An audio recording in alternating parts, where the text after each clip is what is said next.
पाकिस्तान में ख़वातीन पर होने वाले तशद्दुद में अज़ियतनाक तशद्दुद तेज़ाब से झुलसा देना है। दर्जनों ख़वातीन इस जुल्म का शिकार हो चुकी हैं। पाकिस्तान के सबसे बड़े शहर कराची में भी इस जुर्म के कई वाक़यात रिपोर्ट जिनसे तेज़ाब ने इनका खूबसूरत चेहरा और इनकी शख्सियत छीन ली है। ये है कराची की रुकैया बीवी, जिसके शौहर ने घरेलू झगड़े के बाइस तेज़ाब से झुलसा दिया। रुकैया अब अपने 3 बच्चों के साथ अपनी वालदा के 2 कमरे के मकान में जिंदगी गुजार रही है। वो कहने लगा कि मुझे पैसे दो। मैंने गुस्से की वजह से तीनों भाइयों ने प्लान बनाया। रात के 3 बजे मैं सोई हुई थी तो ये मेरा मियाँ जाग रहा था, कटोरे में डाला मुझ पे और मेरे बच्चों पे उसने तेज़ाब डाला और तीनों भाई फरार हो गए। ये है कराची की एक और नौजवान खातून राहिला, जिसे शादी से इनकार की पादाश में तेज़ाब से झुलसा दिया गया था।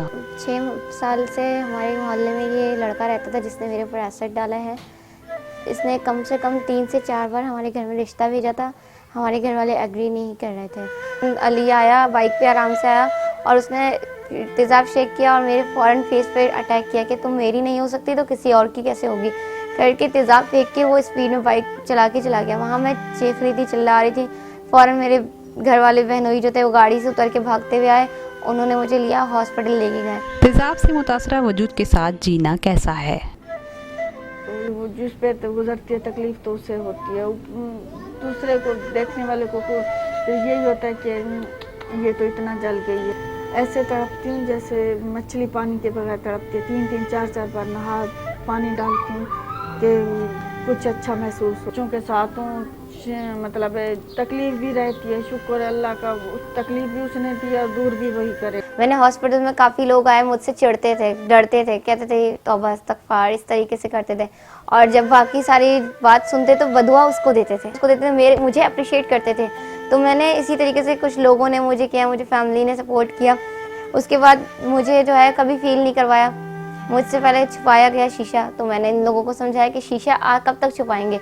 ये तो नहीं है ना कि 4-5 महीने बाद मुझे पुरानी राहिला मिल जाएगी।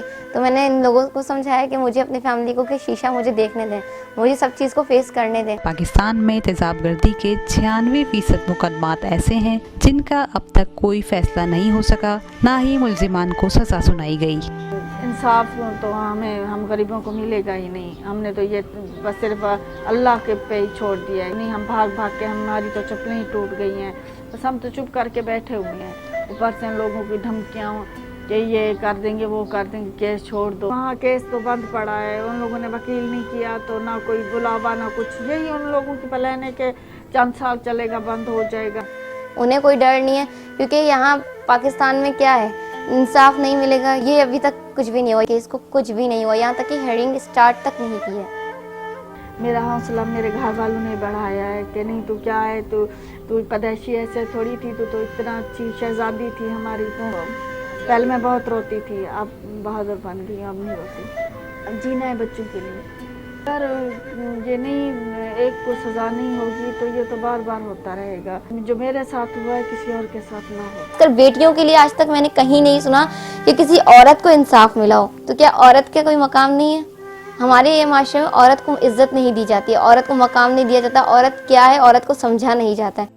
तेज़ाब से मुतासरा इन दोनों ख़वातीन के अहले खाना के हौसले ने इनमें एक बार फिर जीने की एक उमंग तो पैदा कर दी है, मगर एक अज़ियतनाक कर्ब की तकलीफ शायद ये दोनों ख़वातीन ज़िंदगी भर ना भुला पाएँ। शाइस्ता जलील, वॉइस ऑफ अमेरिका, कराची।